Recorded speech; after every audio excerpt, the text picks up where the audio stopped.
창세기상 11절과 12절, 16절과 17절 보겠습니다. 땅이 그 입을 벌려 네 손에서부터 네 아우의 피를 받았은즉 네가 땅에서 저주를 받으리라.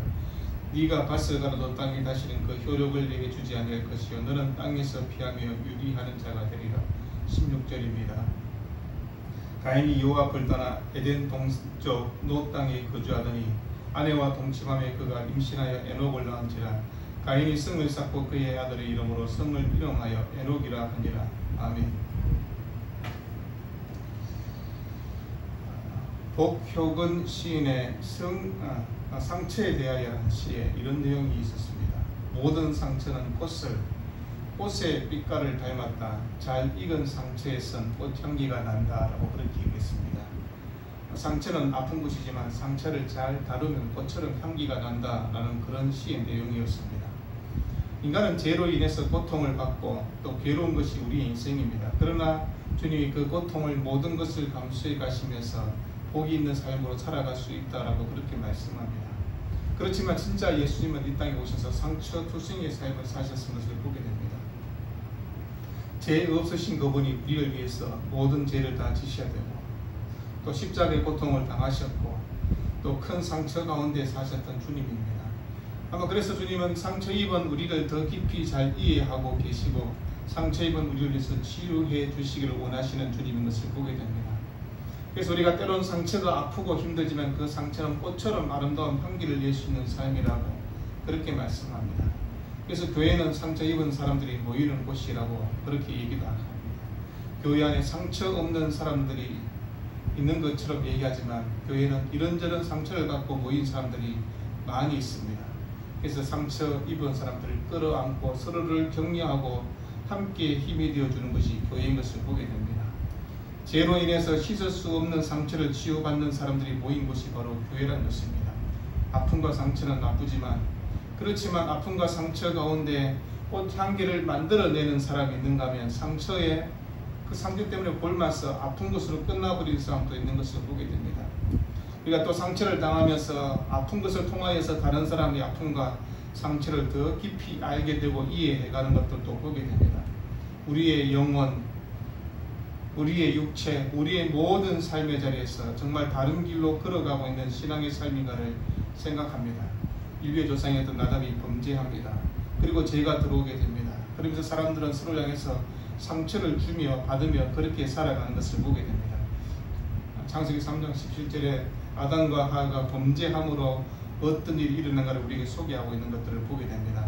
아담에게 이르시되 네가 네 아내의 말을 듣고 네가 네게 먹지 말라는 나무의 열매를 먹었은즉 땅은 너로 말미암아 저주를 받고 너는 내 평생에 수고하여 그 소산을 먹으리라.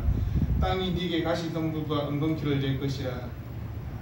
네가 먹을 것은 밭의 채소인즉 네가 흙으로 돌아갈 때까지 얼굴에 땀을 흘려야 먹을 것이니라. 내가 그것에게 취함을 입었습니다. 너는 흙이니 흙으로 돌아갈 것이니라. 그렇게 말씀했습니다. 하나님께서 아담을 만드시고 에덴 동산은 세상에서 가장 행복하고 아름다운 동산으로 그렇게 만드셨습니다. 그곳에 땀을 흘리며 살아갈 필요가 없습니다. 하나님이 주시는 은혜 가운데 살아갈 수 있습니다.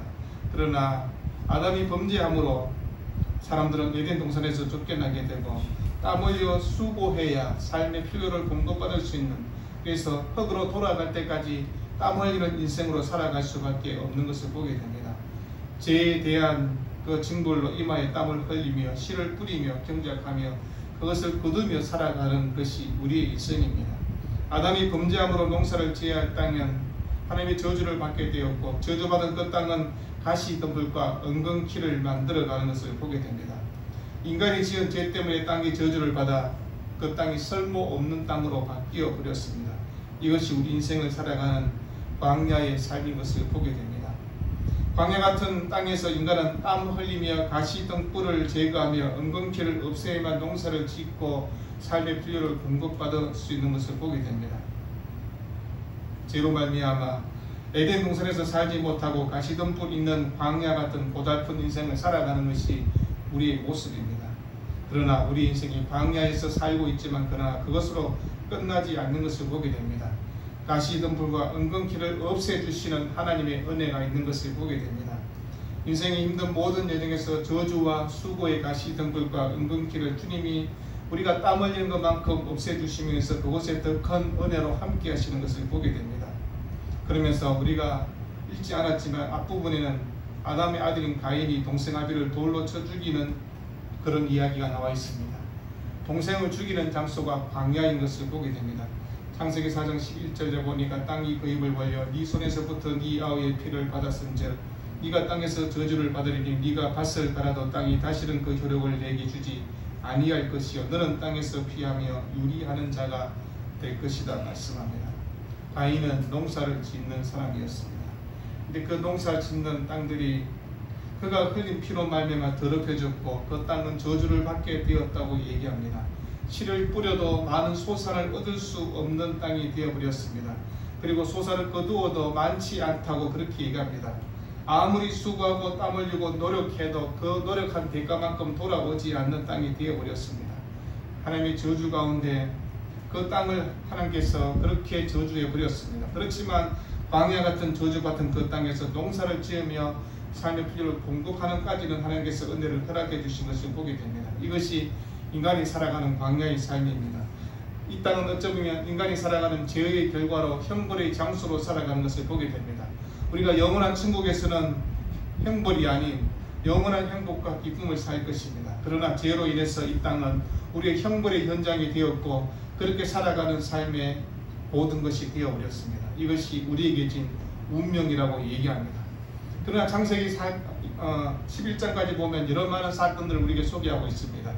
동생을 죽인 사건, 그리고 노아의 홍수의 심판, 바벨탄의 사건, 모든 것을 통해서 인간이 갖고 있는 죄성들을 우리에게 다 보여주고 있는 것입니다. 동생을 죽일 수 있는가? 아무나 그렇게 할 수는 없을 것입니다. 그런데 동생을 죽이는 일이 있었습니다. 죄를 짓고 난 인간의 모습입니다. 그리고 그들은 에덴 동산이 아닌 척박한 광야 같은 땅에서 사는 인생이 되었습니다. 척박한 광야에서 보통스러운 삶을 살아가는 것이 인간의 비참한 상황입니다. 죄로 인해 에덴 동산을 잃어버렸게 되었고 우리는 에덴 동산에서 추방되어서 광야에서 살고 있는 것입니다. 가인 또한 하나님의 심판을 받게 되고 그가 평생 이 땅을 유리방황하는 자로 그리고 농사를 지으며 살아가는 인생이 되었습니다. 하나님 창조 때 하나님부터 이 땅을 잘 다스리도록 위임받았습니다. 그러나 죄를 범한 인간은 이 땅에서 더 이상 땅의 주인 행사를 할 수 없는 처지가 되어버렸습니다. 오히려 땅에 의해서 다스림을 받는 존재처럼 되어버렸습니다. 그러나 창세기 12장에 가서는 새로운 역사를 하나님께서 만들어 가셨던 것을 보게 됩니다. 아브라함을 부르시고 그에게 땅을 주시겠다라고 그렇게 약속하는 것을 보게 됩니다. 인간이 죄 때문에 저주를 받아 황폐하게 된 이 땅을 하나님께서 젖과 꿀이 흐르는 땅으로 주시겠다 그렇게 약속하는 것을 보게 됩니다. 땅을 주신다는 것은 죄의 형벌로부터 벗어나게 해주신다는 하나님의 은혜인 것을 보게 됩니다. 더 이상 땅이 없어서 그리고 땅으로부터 버림받는 그래서 유리방황하는 삶이 아니라는 것을 얘기하는 것입니다. 하나님께서는 이스라엘 백성들을 택하시고 그 땅에 살 수 있는 은혜를 베풀어 주셨습니다. 그렇지만 이스라엘 백성은 그 땅에서 쫓겨나는 일들도 보았습니다. 땅이 없는 상태로 되돌아가는 그들의 모습을 보았지 않습니까? 약속의 땅 가나안에서 그들이 쫓겨갔습니다. 바벨론이라는 광야로 그들이 70년의 삶을 살게 되는 것을 보게 됩니다. 토로지에 돌아왔지만 이방 사람들이 그 땅을 차지하고 있었습니다. 아담과 하와가 에덴 동산에서 쫓겨나고 가인이 땅에서 쫓겨나서 유리방황하는 자가 되고 땅이 저주를 받아 광야가 되고 소산의 능력이 사라지는 것 같이 이스라엘 백성들이 하나님의 언약을 파기하고 우상을 숭배함으로 결국은 그 나라가 망하고 바벨론으로 포로로 끌려가고 광야의 삶을 살았다라고 그렇게 얘기하는 것입니다. 하나님은 땅 없이 유리방황하게 살던 사람들 향해서 하나님 아름을 통해서 약속해 주셨지만 인간은 여전히 죄성 가운데 죄를 짓고 하나님과 멀리하는 삶을 살아가는 모습들을 보게 됩니다. 이것이 이 땅의 역사며 사람들이 사는 모습들입니다. 그러나 이 황폐한 땅을 하나님께서는 회복해 주시겠다고 약속합니다. 에스겔서 36장 33절에 주 여호와께서 이같이 말씀하시느니라 내가 너희를 모든 죄악에서 정결하게 하는 날에 성읍들에 사람이 거주하게 하며 황폐한 것이 건축되게 할 것인즉 전에는 지나가는 자의 눈에 황폐하게 보이던 그 황폐한 땅이 장차 경작이 될지라 사람이 이르기를 이 땅이 황폐하더니 이제는 에덴 동산같이 되었고 황량하고 적막하고 무너진 성읍들과 성벽과 주민이 있다 하리라고 그렇게 얘기합니다. 땅의 회복에 대한 말씀은 이사야 선지자를 통해서도 똑같이 말씀합니다. 이사야서 35장에서는 광야가 꽃처럼 피어나게 될 것이라고 말합니다. 그리고 광야에서 강이 넘쳐 흐르게 될 것이라고, 광야에서 대로가 생기고 광야에서 샘이 솟고 광야에서 백향목과 소나무가 자라며 광야에서 이리와 늑대가 없어질 것이며 광야가 기뻐 노래하며 광야가 춤을 추며 광야가 아름다운 동산같이 될 것이며 광야가 여호와 영광을 보게 될 것이라고 이사야서는 예언하고 있습니다. 회복되어질 에덴 동산 같은 여호와의 동산이 될 것이라고 이사야서 51장은 말씀하는 것을 보게 됩니다. 아담과 하와는 에덴 동산에서 광야로 추출당하는 삶을 살았지만 하나님은 광야에 추출당한 이스라엘 백성을 다시 에덴으로 불러주시겠다고 그렇게 약속하는 것을 보게 됩니다.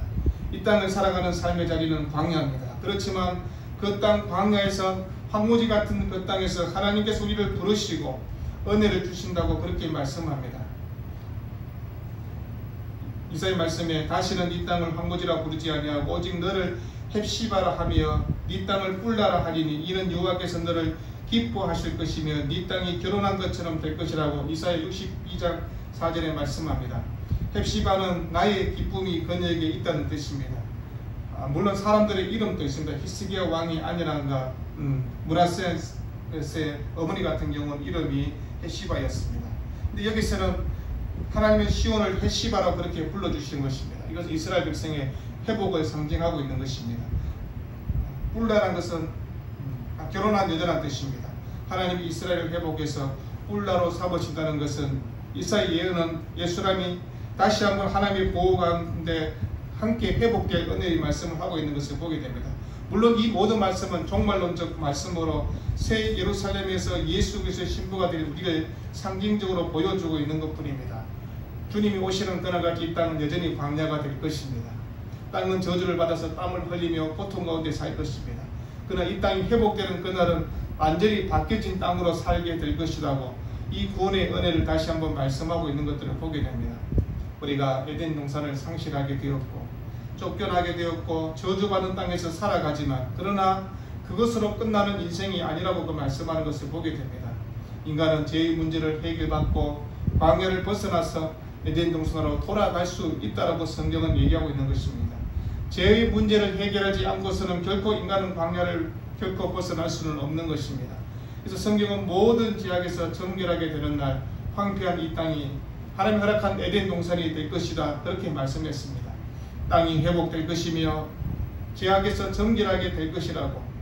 그래서 역대하 7장 14절에는 내 이름으로 일컫는 내 백성이 그들이 악한 길에서 떠나 스스로 낮추고 기도하여 내 얼굴을 찾으면 내가 하늘에서 듣고 그들의 죄를 사하고 그들의 땅을 고치리라고 그렇게 약속해 주셨습니다. 악한 길에서 떠나 스스로 낮추고 기도하며 하나님의 얼굴을 찾으면 하나님 우리를 다시 한번 회복시켜 주시겠다고 말씀합니다. 회개하고 하나님 앞에 돌아오는 자에게 주시는 은혜를 말씀하고 있는 것입니다. 회개하는 자에 주시는 이 복된 은혜를 우리가 얼마나 함께 누리고 있을까요? 그런데 가인은 그렇지 않았습니다. 하나님께서 온전한 믿음으로 회개하는 삶을 살지 않았던 것을 보게 됩니다. 성경은 가인을 통해서 하나님을 떠났다라고 그렇게 얘기합니다. 그래서 에덴 동산 노스로 가서 거기에서 아이를 낳았다라고 그렇게 얘기합니다. 아이 이름을 에녹 그렇게 지었습니다. 그리고 그곳에서 성을 쌓고 그 성 이름을 자신 아들의 그 이름을 따서 에녹 성이라 그렇게 얘기했습니다. 물론 여기서 에녹은 하나님의 죽음을 보고 가지 않는 하늘로 올라간 에녹을 말하지는 않습니다. 가인은 왜 도시를 건설했을까요? 그러면 사람들은 얘기합니다. 왜 도시를 건설했을까는 사람들이 자신을 자기 힘으로 보호할 수 없기 때문에 사람들이 함께 모여서 성을 만들고 그것에 모여 살면서 자신들을 보호하기 위해서 성을 만들었다고 그렇게 얘기하는 것입니다.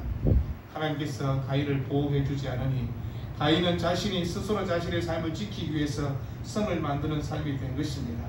생명의 위협을 느끼며 살아가는 인생이 되었다고 얘기하는 것입니다. 하나님을 떠난 인생은 이렇다고 얘기하는 것입니다. 자신의 가족을 지키기 위해서 성을 쌓아야 되고 그곳에서 살아야 되는 것이 인생인 것을 보게 됩니다. 인류가 계속해서 도시를 만들어 갑니다. 왜 성을 쌓고 살아갈까를 얘기하는 것입니다. 외부로부터 오는 적으로 스스로 보호하기 위해서 안전을 지키기 위해서 성을 만들고 도시를 만드는 것을 보게 됩니다. 그게 도시를 만든 이유라고 그렇게 도시학자들은 얘기합니다. 하나님을 떠난 인간은 죄를 짓고 최초로 한 일은 도시를 건설하는 것이었습니다. 타락한 인간이 최초로 만든 것, 하나님을 떠나서 하나님의 크신 은혜와 보호 가운데 할 수 없는 인간이 할 수 있는 것은 스스로를 방어하고 지키기 위해서, 그래서 성을 쌓고 도시를 만드는 일이었다고 얘기합니다. 창세기에서는 에덴 동산이라는 아름다운 도시를 우리에게 말씀하고 있습니다. 근데 쫓겨난 인간은 스스로 도시를 만들어야 되는 광야에 살는 것을 보게 됩니다. 하나님이 만들어준 그 도시와 인간이 만들어준 도시는 엄청난 차이가 있지 않습니까? 근데 그 광야에서 인간들은 자신에서 만든 도시에서 안전함을 누리려고 그렇게 살아가고 있습니다. 그러나 결코 그렇지 못함을 얘기합니다. 첫 번째 것이라는 것은 인간이 도시였고 에녹성이었고, 그리고 또 인간이 만든 도시가 바벨에서 하나님에서 탑을 만들어가는 것을 보게 됩니다. 사람들은 자신을 지키고 자신을 나타내기 위한 것을 계속해서 만들어갑니다. 광야는 하나님께서 만들으신 그 땅과 전혀 반대되는, 대치되는 개념으로 그렇게 나와 있는 것을 보게 됩니다. 그러면서 하나님이 자연을 만드셨고 인간은 도시를 만들어가는 것들을 보게 됩니다. 인간이 만든 도시는 이 자연을 파괴하고 인간을 고통스럽게 하는 것을 보게 됩니다. 환경 파괴, 수많은 문제는 도시 때문에 일어나는 것들을 보게 됩니다. 사람이 만든 도시는 자연을 파괴하는 것입니다. 그러나 하나님이 만든 자연은 사람을 살리고 사람을 살아갈 수 있는 곳으로 만드는 것을 보게 됩니다. 하나님은 창조의 계획 가운데 이런 에덴 동산에 살 수 있는 은혜를 주셨지만, 그러나 인간은 죄를 짓고 타락함으로 광야에서 도시를 만들며 피폐한 삶을 살아갈 수밖에 없는 것을 보게 됩니다. 우리 방황하며 살아가는 인간은 도시를 세워서 함께 모여서 그렇게 살아갑니다. 가인이 만든 에녹성도 마찬가지인 것을 보게 됩니다. 그들은 나름대로 문명을 발전시켰다고 그렇게 얘기합니다. 그러나 발전시켰던 문명이 하나님께서 홍수로 다 심판해 버리는 걸 보게 됩니다. 인간이 노력하고 인간이 만들어 놓은 것은 한순간에 사라질 수 있다고 얘기하는 것입니다. 인간이 만든 도시는 곧 다 파괴되고 다 사라질 것입니다. 우리 주님이 오시는 그날에 우리가 만들었던 모든 도시와 모든 도성들은 한순간에 파괴되고 한순간에 다 없어질 것입니다. 탑이 있는 것이요, 탑은 다 사라질 것입니다. 그러면서 하나님께서 그 도시 가운데 축복과 은혜를 주셨다고 얘기하지만 사실은 인간이 모여진 도시는 축복의 도시가 아닌 것입니다. 하나님을 대항하고 하나님을 대적하고 자신을 방어하기 위해서 만든 것이 그 도시인 것을 보게 됩니다. 하나님 그래서 철저하게 바벨탑을 다 함께 무너뜨리시는 것을 보게 됩니다. 그런데 우리가 이렇게 합니다. 하나님이 바벨탑을 무너뜨린 것처럼 얘기합니다. 그러나 성경은 그렇게 말씀하지 않습니다. 창세기 11장 8절에 여호와께서 거기서 그들을 온 짐에서 흩으셨으므로 그들이 그 도시를 건설하기를 거쳤더니라, 그렇게 얘기합니다. 하나님께서 인간의 언어를 혼잡하게 하고, 그리고 그 도시가 살 수 없는 도시가 되고 사람은 떠나게 되는 것입니다. 그리고 사람들이 만들어 놓았던 소돔과 고모라도 마찬가지인 것을 보게 됩니다. 사람이 만들어 놓은 도시, 홍수에 의해서 다 그렇게 파괴되었습니다. 그런가 하면 소돔과 고모라 같이 살만한 도시라고 얘기했던 그것도 하나님의 진노 가운데 심판의 도시로 유황과 불로 다 멸절되어 버리는 것들을 보게 됩니다. 하나님께서 도시를 만든 우리 장에서 지금 얘기하는 것입니다. 계속해서 쌓고 계속해서 만들고 축적하고 이 모든 것 앞에 하나님은 한순간에 모든 것이 사라지게 될 것이라고 얘기하는 것입니다. 죄가 가득한 세상, 죄악으로 물든 세상, 하나님 보시기에 악한 이 땅은 하나님께서 심판하는 것입니다. 소돔과 고모라에 10명의 의인이 없어서 하나님의 심판을 받았던 도시였습니다. 지금도 동일하지 않습니까? 이 도시에 하나님은 우리에게 말씀하는 것입니다. 10명이 없어서, 의인 10명이 없어서 망하게 되었다고 얘기하는 것입니다. 그래서 도시는 성경에서 볼 때 죄의 상징으로 우리에게 항상 얘기하는 것입니다. 인간은 우리가 만든 가장 좋은 걸작품이라고 얘기할 것입니다. 그러나 하나님은 그곳이 죄의 상징물이라고 얘기하는 것입니다. 바벨도 하나님을 대항해서 만들어진 것들을 보지 않습니까? 소돔과 고모라도 죄악이 하늘에 사무쳐서 유황으로 심판받을 수 없는 도시였던 것을 보게 됩니다. 우리가 알고 있는 니느웨 성도 마찬가지입니다. 죄의 화신으로 상징되는 음녀 바벨론도 결국은 하나님의 최후의 심판을 받게 될 것이라고 계시록 14장에 말씀하는 것을 보게 됩니다. 성 어거스틴이 하나님의 도성이라는 책에서 두 도성을 소개합니다. 지상 도성과 함께 천상 도성에 대해서 얘기하는 것을 보게 됩니다. 최초의 도시 에녹은 하나님을 떠나 인간이 세웠습니다. 그렇지만 하나님이 없는 도시였습니다. 하나님이 없는 문화, 하나님이 없는 세상, 그것이 가인이 세운 도시였고 그 후예들이 만든 문화라고 그렇게 얘기했습니다. 그러나 이 도시가 사람이 만든 지상 도성이라고 그렇게 어거스틴은 얘기했습니다. 그러나 반면에 천상의 도시가 있다라고 그렇게 얘기합니다. 이 도시가 바로 인간과 적대 관계 속에 있는, 그렇지만 하나님께서 은혜를 주시는 그 도성이라고 얘기하는 것입니다. 그러니까 창세기에서 가인이 만든 지상의 도시는 완전한 도시가 결코 될 수 없는 것입니다. 지상의 도성에 대표됐던 가인은 쾌락과 영광과 자신의 만족을 위해 살아가는 인간형의 모습을 보여주는 것입니다. 그러나 천상의 도성의 대표적인 아벨은 그렇지 않았습니다. 하나님을 향해서 믿음으로 살아가기를 원했던 사람입니다. 세상에 집착하지 않고 내가 이 땅에 사는 나그네인 것을 기억하고 가장 소중한 것을 하나님께 드릴 줄 아는 사람으로 살았던 삶의 모습을 우리에게 보여주는 것입니다. 그래서 하나님은 우리를 향해서 천상의 도성을 향해서, 천상의 도시를 향해서 쫓아가는 사람이 되어라고 얘기하는 것입니다. 가인의 후손들은 여전히 죄악을 쫓아 이 땅의 지상의 도시를 만들려고 할 것입니다. 그러나 하나님께서는 아벨과 셋의 후손을 통해서 천상의 도시를 만들어 가라라고 얘기하는 것입니다. 지상의 도시에 속한 사람들은 하나님을 섬기지 않고 하나님을 향해서 계속해서 대적하고 하나님을 멸시하는 삶을 살아갈 것입니다. 그러나 천상의 도시에 사는 사람은 결코 그렇지 않습니다.